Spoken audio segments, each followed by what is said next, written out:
السلام عليكم ورحمة الله وبركاته. الحمد لله نحمده ونستعينه ونستغفره ونؤمن به ونتوكل عليه ونعوذ بالله من شرور أنفسنا ومن سيئات أعمالنا. من يهد الله فلا مضل له ومن يضلله فلا هادي له. ونشهد أن لا إله إلا الله وحده لا شريك له ونشهد أن سيدنا ونبينا ومولانا محمدا عبده ورسوله أرسله بالحق بشيرا ونذيرا وداعيا إلى الله بإذنه وسراجا منيرا. وصلى الله تعالى عليه وعلى آله وأصحابه وبارك وسلم تسليما كثيرا كثيرا. أما بعد، أعوذ بالله من الشيطان الرجيم. بسم الله الرحمن الرحيم.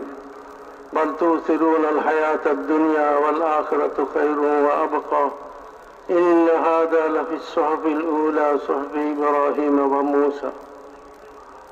وقال الله سبحانه وتعالى قل هذه سبيلي أدعو إلى الله على بصيرة أنا ومن اتبعني وسبحان الله وما أنا من المشركين.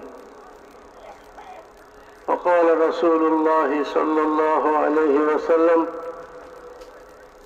القيس من دان نفسه وعمل لما بعد الموت والعاجز من أتبع نفسه هواها وتمنى على الله.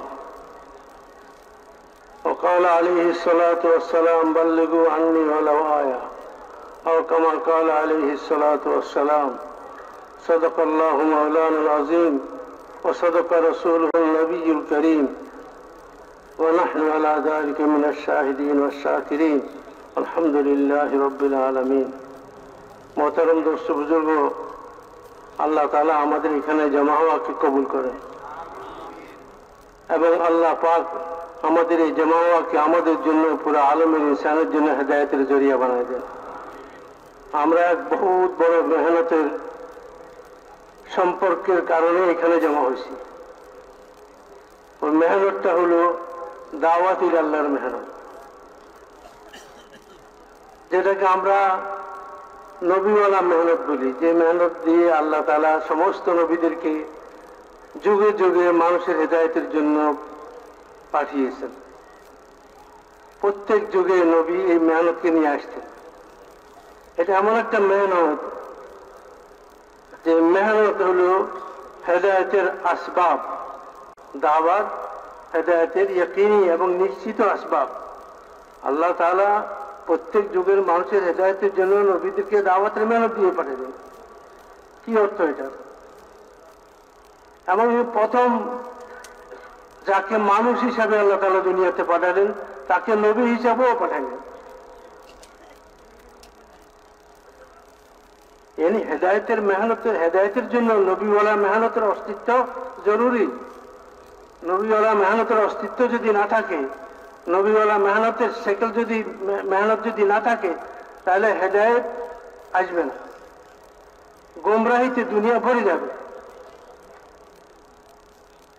ঈসা আলাইহিস সালামের পরে 600 বছর দাওয়াতের মেহনত ছিল না। দাওয়াতের উমুমি মেহনত ছিল না। ঈসা আলাইহিস সালাম দীর্ঘদিন পর্যন্ত যাদের উপর মেহনত করছিলেন, যাদেরকে তাওহীদের উপরে ঈমানের উপরে ছেড়ে তিনি চলে গেলেন, আল্লাহ তাআলা ওনাকে আসমানে উঠিয়ে নিলেন। এরপরে 600 বছর পর্যন্ত দাওয়াতের মেহনত ছিল না। তো এই সময়ের মধ্যে সমস্ত মানব জাতি গোমরাহির অন্ধকারের মধ্যে ডুবে গেল দাওয়াত না থাকার কারণে। আল্লাহ তাআলা হুজুর সাল্লাল্লাহু আলাইহি ওয়াসাল্লামকে ওই অন্ধকার যুগে দাওয়াতের মেহনত দিয়ে পাঠালেন। তিনি মক্কাতে মেহনত শুরু করলেন। মক্কা ও মদিনা মিলিয়ে 23 বছর তিনি মেহনত করছেন। এই 23 বছরের মেহনতের ফল সাহাবায়ে কেরামদের ওজুদ, অস্তিত্ব। ইমান ওয়ালাদের এক মজমুয়া, একটা মজমা, একটা সমষ্টি তৈরি হলো এবং ওই জাহালতের অন্ধকার খতম হয়ে গেল। হেদায়েতের আলো, হেদায়েতের নূর ছড়াইল।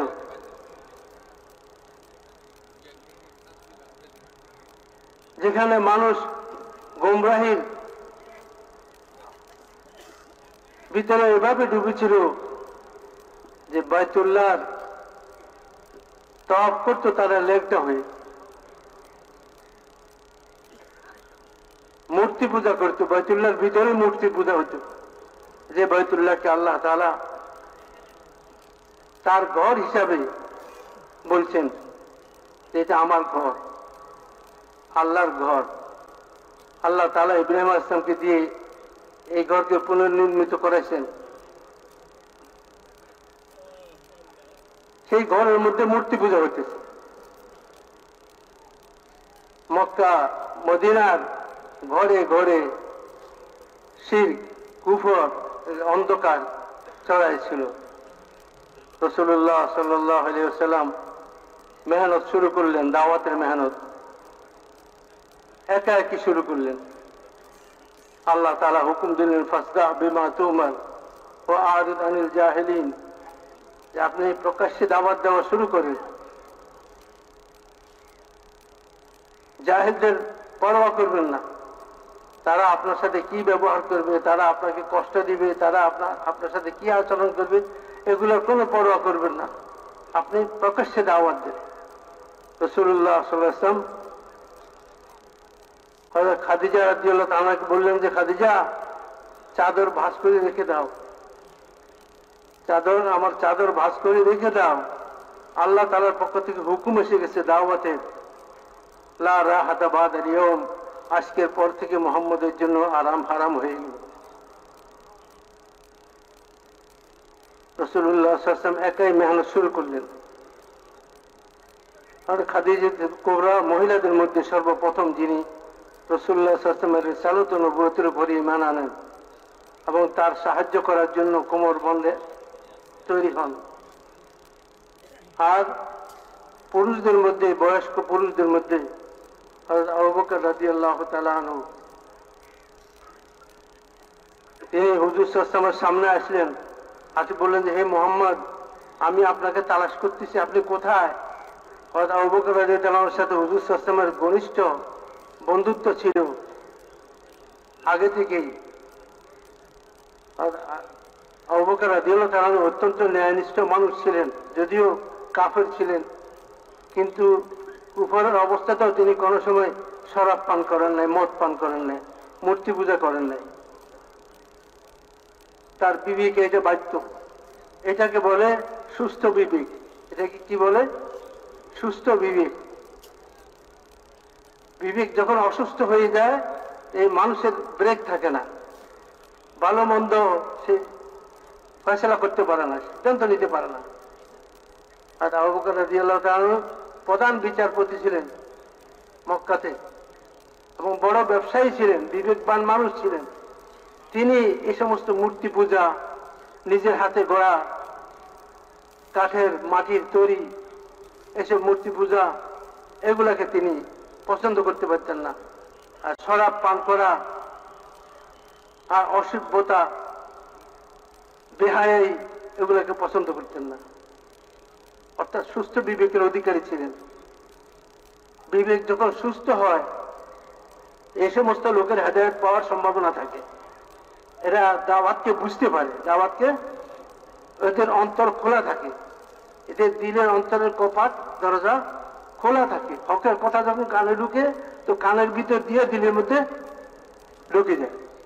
একটা গাছের মধ্যে গেছে জামাত, উমুমি গাছের মধ্যে, জীবনে কোনোদিন তবলিগে সময় দেয়নি, জীবনে কোনোদিন মসজিদে আসে নাই, কোনো জুমাতে আসে নাই, ঈদে আসে নাই, জানাজা শরীফ হয় নাই কোনোদিন, স্বাধীন বেপরোয়া লোক, স্বাধীনভাবে জীবনযাপন করে। তবলিগ সম্পর্কে তার সেও পরিবেশের কারণে সেও প্রভাবিত, সেও মনে করে একটা বেকার মেহনত। কিন্তু যখন একটা জামাত উসুলের পাবন্দির সাথে আল্লাহর ধ্যান ও আল্লাহর জিকিরের সাথে নববী তরিকায়, কোন তরিকায়? নববী তরিকায়, নিজের মন মতো হইলে হবে না। নববী তরিকায় উসুলের পাবন্দির সাথে, আল্লাহর ধ্যানের সাথে, আল্লাহকে রাজি করার জজবার সাথে, আল্লাহকে রাজি করার জজবার সাথে নিজের হেদায়েত এবং পুরো উম্মতের হেদায়েতের জজবা দিলের মধ্যে নিয়ে, যে আল্লাহ আমাকে হেদায়েত দিয়ে দেয়, মেহনতের দ্বারা পুরো উম্মতকে আল্লাহ তাআলা হেদায়েত দিয়ে দেন। এই জজবার সাথে যখন মেহনত করে, তো কিছু মানুষের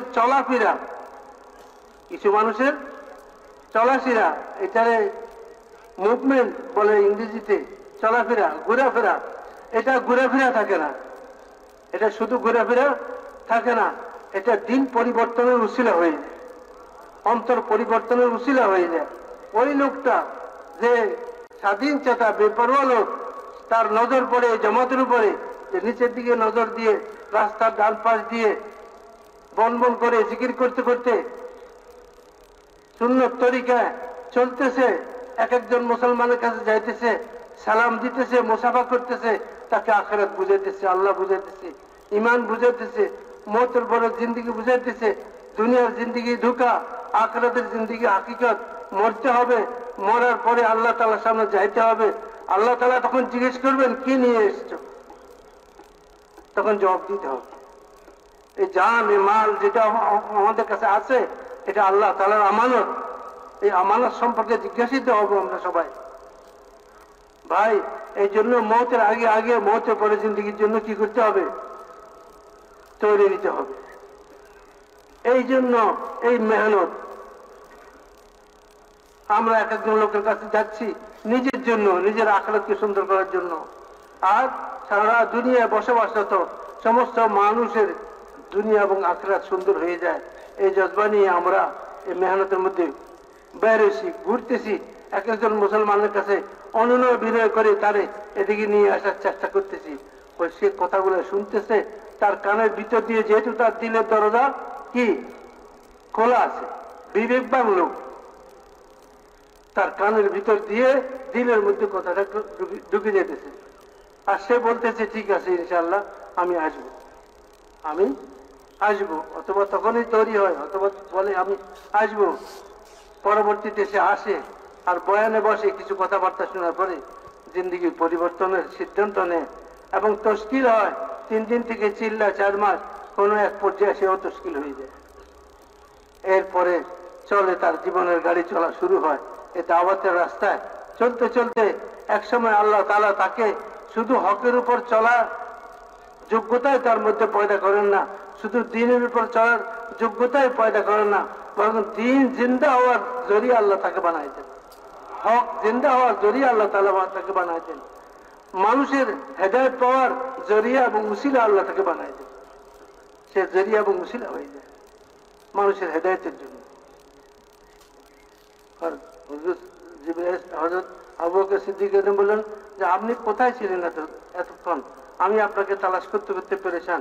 আপনার কওমের লোকেরা আপনার সম্পর্কে বিভিন্ন রকমের কথাবার্তা বলতেছে, এগুলো কি সত্যি? আপনি নাকি আমাদের মাবুদদেরকে গালি দেন, আমাদের মাবুদ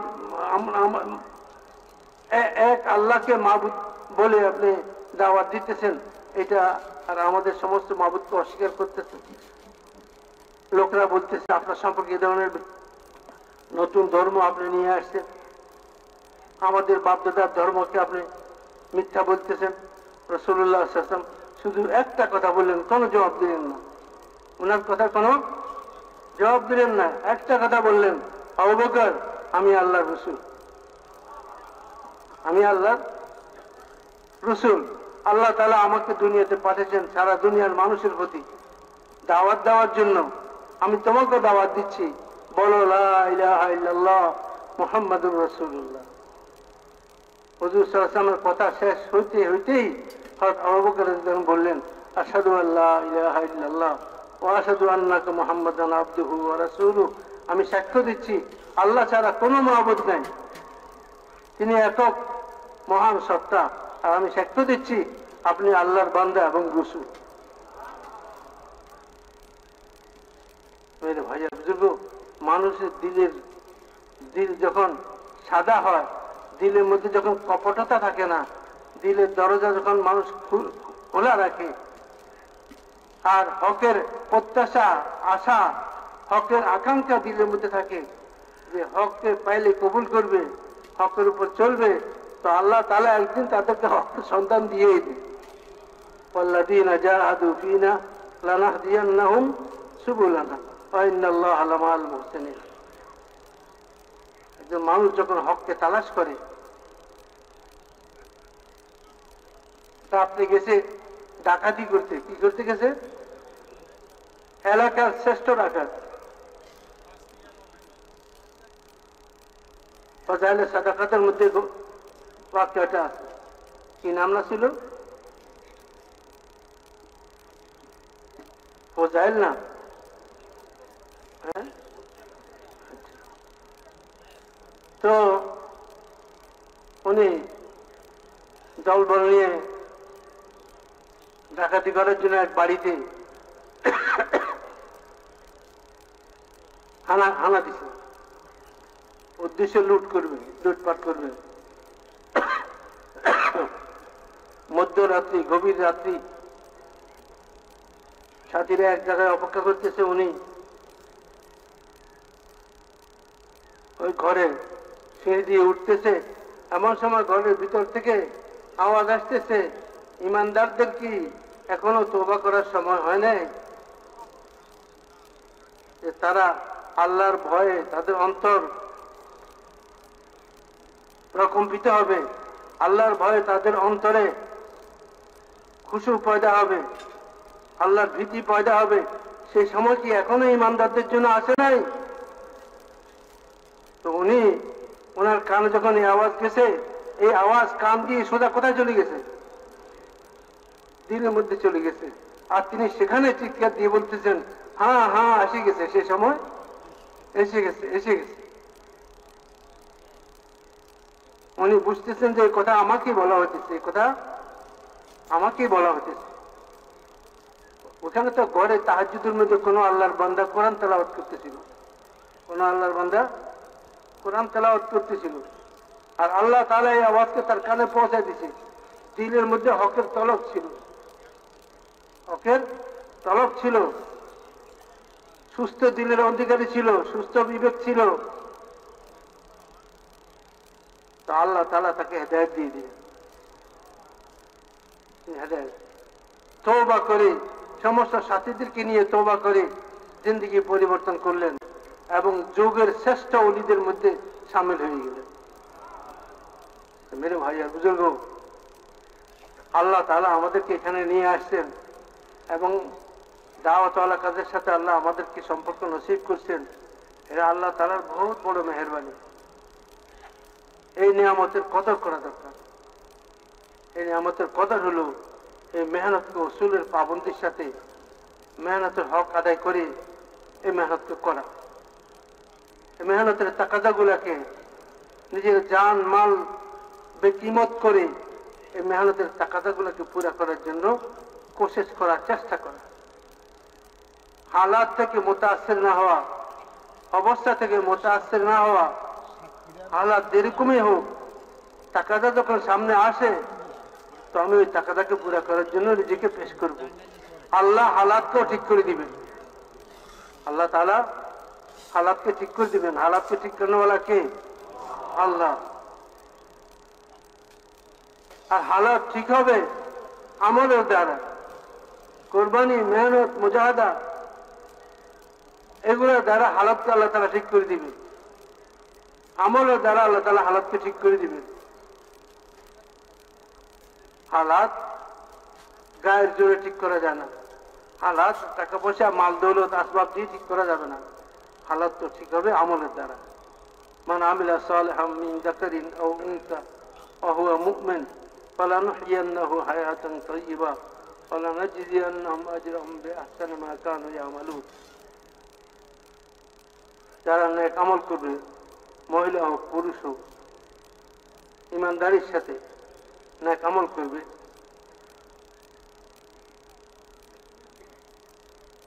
আল্লাহ তাআলা বলেন ফালানুহইয়ান্নাহু হায়াতান তাইয়্যিবা, আমি তাদেরকে অবশ্যই অবশ্যই পবিত্র হায়াতে তৈয়বা নসিব করব, হায়াতে তৈয়বা দান করব। মোহব্বতওয়ালা হায়াত। হায়াতে তৈয়বা মানে হায়াতে তৈয়বা কি? মোহব্বতওয়ালা হায়াত, এমন জীবন যে জীবন মহব্বতে ভরা, মানুষের দিলের মধ্যে মহব্বত আসবে। আল্লাহ তাআলা বলেন, যদি ঈমান আমলকে সহি করে নাও তো আমি তোমাদের আপসের মধ্যে মহব্বত পয়দা করে দেব। ইন্নাল্লাযীনা আমানু ওয়া আমিলুস সালিহাত সায়াজআলু লাহুমুর রহমানু উদ্দা। যারা ঈমান আনবে আর যারা আমল করবে, আল্লাহ বলেন যে আল্লাহ অতি সত্বর তাদের মধ্যে মহব্বত পয়দা করে দিবে, ভালোবাসা পয়দা করে দিবে। আর সারা দুনিয়া মহব্বতের কাঙ্গাল, কিন্তু মহব্বত তো বাজারে কিনতে পাওয়া যায় না, ভালোবাসা বাজারে কিনতে পাওয়া যায় না। আল্লাহ তাআলা বলেন, ভালোবাসা মহব্বত তো আমি তোমাদেরকে দিব যদি তোমরা ঈমান আমলওয়ালা হও, তোমাদের ঈমান সুন্দর হয়, তোমাদের আমল সুন্দর হয়ে যায়। তো আল্লাহ বলেন, আমি তোমাদের মধ্যে পরস্পর মহব্বত পয়দা করে দিব। সাহাবারা পরস্পর তাদের পরস্পর কত বিরোধ ছিল, কত শত্রুতা ছিল, কত মারামারি হানাহানি ছিল, এই সবগুলো দূরে থেকে হয় নাই। ওয়াসকুরু নি'মাতাল্লাহ ইয কুনতুম আ'দাআন ফাআল্লাফা বাইনা কুলুবিকুম ফাআসবাহতুম বিনি'মাতিহি ইখওয়ানা ওয়া কুনতুম আলা শাফা হুফরাতিন মিনান নার ফাআনকাযাকুম মিনহা। আল্লাহ তাআলা বলেন যে তোমরা ওই সময়টাকে স্মরণ করো, ইয কুনতুম আ'দাআন, যখন তোমরা পরস্পর শত্রু ছিলা, একে অন্যের রক্ত পিপাসু ছিলা, একে অন্যের ইজ্জত নিয়ে টানাটানি করতা, যখন তোমরা সাধারণ সাধারণ বিষয় কেন্দ্র করি শত শত বছর যুদ্ধের মধ্যে কাটাইতা, পরস্পর গোষ্ঠীগত যুদ্ধ, বংশগত যুদ্ধের মধ্যে যুগ যুগ কাটাইতা সাধারণ বিষয় নিয়ে, কার ওঠে আগে পানি খেছে, কার ওঠে পরে পানি খেছে, কার ওঠের কুঁচ লাইগা, কার গাছের পাখির বাসা ভাঙিয়ে গেছে, কেন তার ওঠের কুচ দিয়া আমার পাখির বাসা ভাঙলো, এই জন্য জিন্দা ওঠের কুচটাকে তরবারি দিয়ে কাটে দিচ্ছে। আর ওই ওটটা যখন রক্তাক্ত অবস্থায় তার মালিকের বাড়িতে গেছে, মালিক বলে আমার ওটকে কে এরকম আহত করলো, খবর নিয়ে তারপর শুরু হলো যুদ্ধ। উপর থেকে বলছে যে 120 বছর পর্যন্ত যুদ্ধ করছে। মরার সময় একে অন্যকে ওসিয়ত করে যেত আওলাদদেরকে বদলা নিও, এত যে হালত ছিল। আল্লাহ তাআলা বলেন, ওয়াজকুরু নি'মাতাল্লাহি ইয কুনতুম আ'দাআন, আল্লাহর ওই নিয়ামতকে স্মরণ করো যখন তোমরা পরস্পরের এরকম শত্রু ছিলা। ফাআল্লাফা বাইনা কুলুবিকুম, আল্লাহ তোমাদের আপসের মধ্যে তোমাদের অন্তরকে জুড়ে দিলেন। ফাআসবাহতুম বিনি'মাতিহি ইখওয়ানা, দ্বীন ইসলামের বরকতে, ঈমানের বরকতে তোমরা পরস্পর ভাই ভাই হয়ে গেলা। ফাআসবাহতুম বিনি'মাতিহি ইখওয়ানা, আল্লাহর নিয়ামত ইসলাম, আল্লাহর নিয়ামত ঈমান, ঈমান আল্লাহ তাআলার নিয়ামত, ইসলাম আল্লাহ তাআলার নিয়ামত, হেদায়েত আল্লাহ তাআলার নিয়ামত।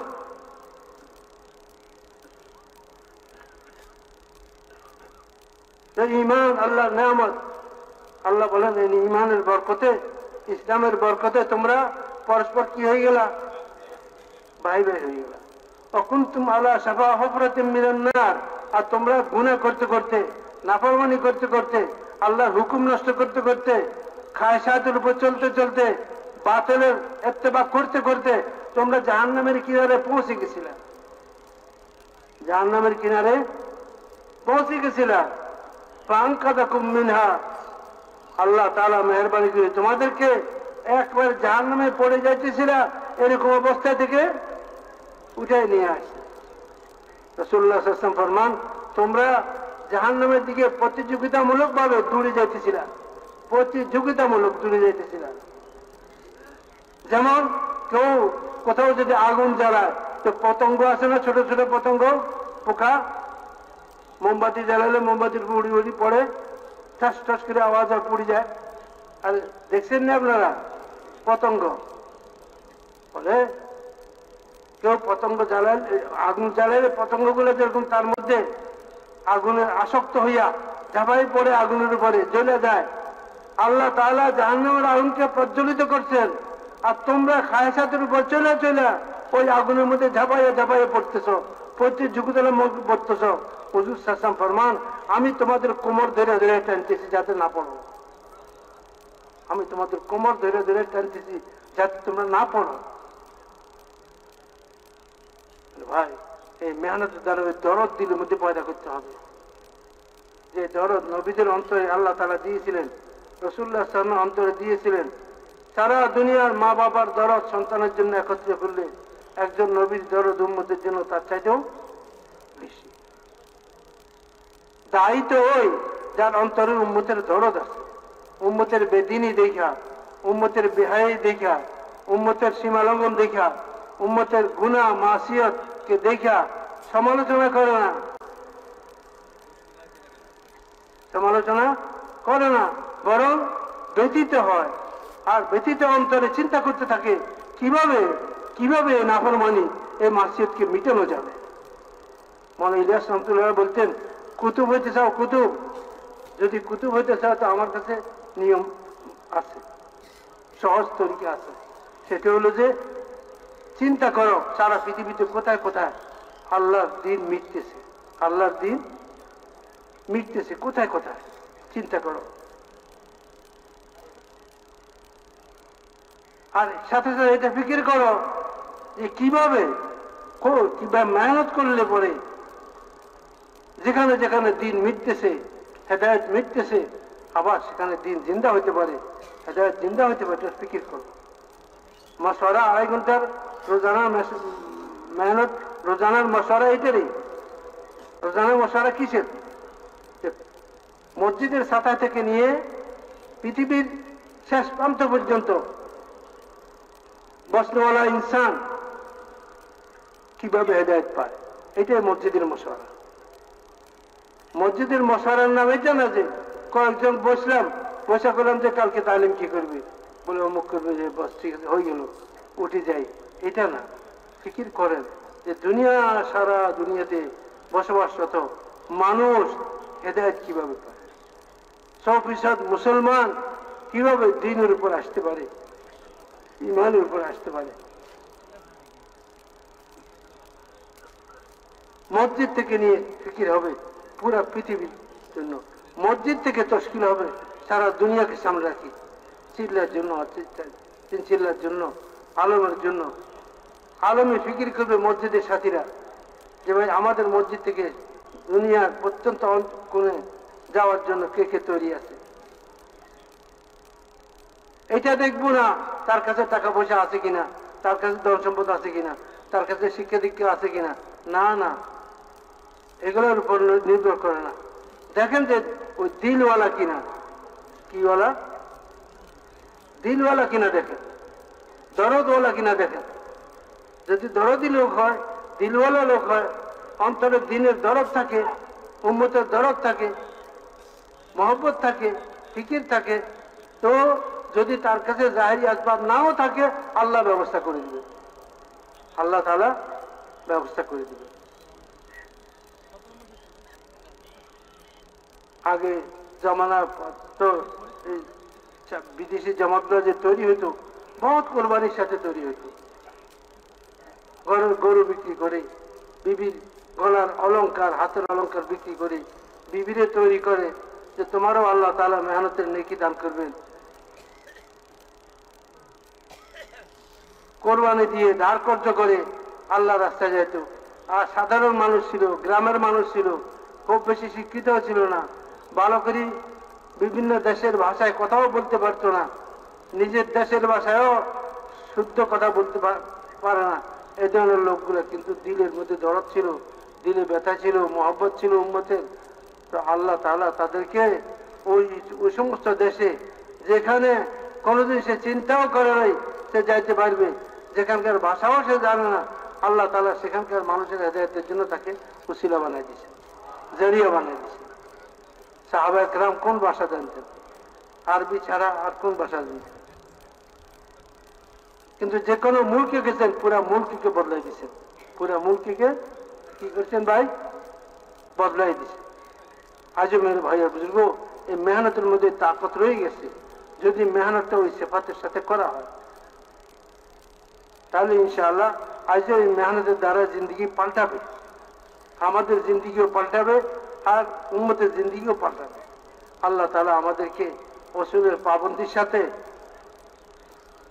আল্লাহ দ্বীনকে সারা দুনিয়াতে জিন্দা করার, হেদায়েতকে দুনিয়াতে আম করার, হুজুর সাল্লাল্লাহু আলাইহি ওয়াসাল্লামের রক্ত মাখা দ্বীন সুন্নত ও শরীয়তকে পুরা দুনিয়াতে জিন্দা করার এক জজবা শখ আল্লাহ আমাদেরকে নসিব করেন এবং মওত পর্যন্ত এই জজবা ও শখের সাথে এই রাস্তায় মেহনত করার তৌফিক দান করেন এবং মওত পর্যন্ত এই রাস্তায় হার হালতে জমি থাকার তৌফিক নসিব করেন। এই জন্য তৈরি আছি ভাই ইনশাআল্লাহ। আল্লাহ তাআলা সবাইকে তৌফিক দিন। মাগরিবের পরে আজকে আখেরি বয়ান হবে। সকলে আমরা ধ্যানের সাথে মুতাওয়াজ্জিহ হয়ে বয়ানটি শুনবো। এখন যাদের ওযু নেই তারা ওযু থেকে জলদি ফারিগ হয়ে যাব, আর যাদের ওযু আছে তারা কিবলা মুখী হয়ে বসে কাতারবন্দি হয়ে বসে তাসবিহাত আদায় করতে থাকি। সুবহানাল্লাহ বিহামদিহি সুবহানাকাল্লাহুম্মা বিহামদিকা আশহাদু আল্লা ইলাহা ইল্লা আনতা